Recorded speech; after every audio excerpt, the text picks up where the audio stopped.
Hey YouTubers, today up for review I have my brand new HO scale Bachmann Pere Marquette 1225. I opened it out of the box. It was pretty easy to get out. Everything slides out really nicely, and I was actually pretty surprised. For a Bachmann model, this is very detailed. It has pretty much all the same details as the real 1225. They omitted some pipes and stuff, but overall, I really don't think that deters from the overall look of the locomotive. It is a really good representation of the real 1225. It's pretty prototypical. It has the 5 sanding pipes coming down from the sand dome, just like the real 1225. Most companies do 6, which is prototypical to the nickel plate road. This is DCC equipped. It doesn't have sound like the MTH one does, but MTH put a nickel plate road pilot on a Pere Marquette Berkshire, and I really don't understand why. The MTH one, if you want to pay the $400 for it, is a pretty good model. They got all the pipes and stuff, and have the same sanding pipes and stuff, but for $400, $400 to $500, I guess, I really don't want to pay to have a 1225 with the nickel plate pilot. This Bachmann one was $109. It has the prototypical Pere Marquette pilot. Not all the pipes as the MTH one, but as I said before, it's still a great looking model. It's white walled, which isn't prototypical with the flying headboards, so the flying number boards up there should have been omitted. But I really wish the Steam Railroading Institute would try this out, white walling with both flying number boards and the number boards lighted on the headlight. But I really don't have a say in it yet, because I'm not yet a volunteer there. But very nice. It doesn't have lighted marker lights or number boards like the MTH one does, but you can still see them pretty well at night, so it really doesn't affect it.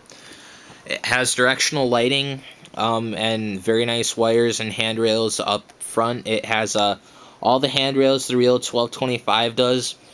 These posts right here are flag posts that are prototypical to the nickel plate, so those should have been omitted, but really it doesn't affect the look of the model. But directional headlights, I'm at 20 on my controller, on my Bachmann controller, and that's when the lights turn on and the train kind of goes. This is the rear of the tender. It has 1225 on the back, and the unlegible writing right there is just telling you how many gallons it can hold and stuff. But I don't think my camera's good enough to see that without blurring. But I'm at 20 again, and the train hasn't moved, probably because my wiring. But the light turns on, just plain directional headlighting. These should have been omitted, because those aren't prototypical to the Pere Marquette, but I kind of like the handrails up there.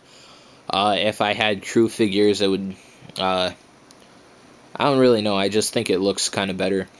It doesn't have the radio box up here like it should, but still, that really doesn't affect it. And overall, it's just a really great model, and I enjoy it for $109. It was probably the best buy in HO scale I've done.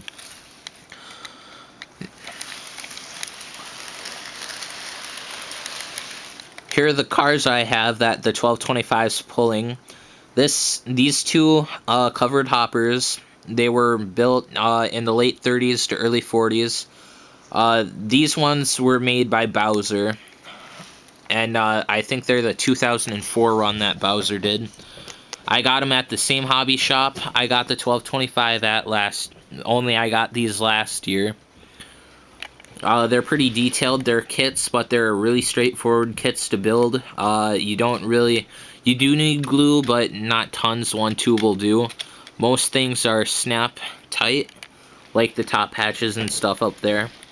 I have 2 of these flat cars, U.S. Army flat cars made by Model Power. I got those 3 years ago now.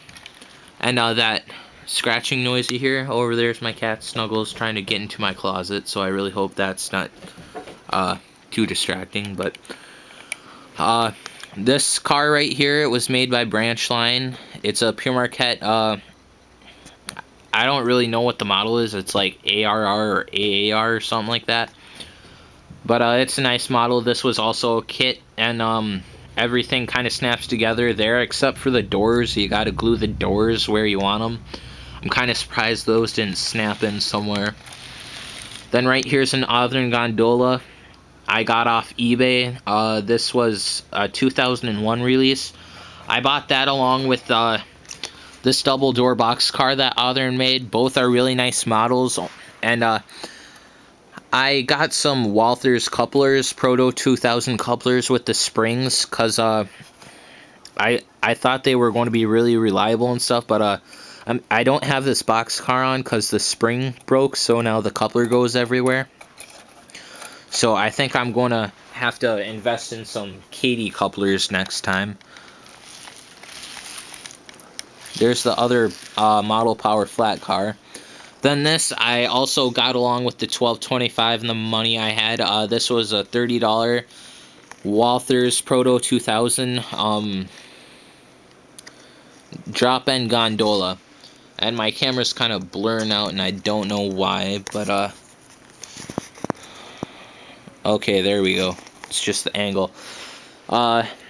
It comes with this load right here. It's a steel girder, and that's pretty detailed, and it's held in there by little rubber bands that you have to break off if you don't want to buy the idler flat cars because the extra length.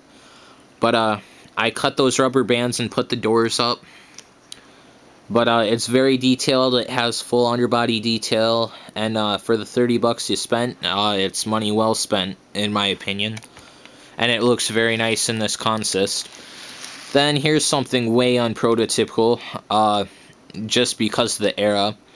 I got this at the hobby shop in Traverse City just because it was $9, and I was thinking about getting an Norfolk Southern ES40 DC, but the brass 1225 and O scale kind of came along, so now that's what I'm saving for, so I never did get that.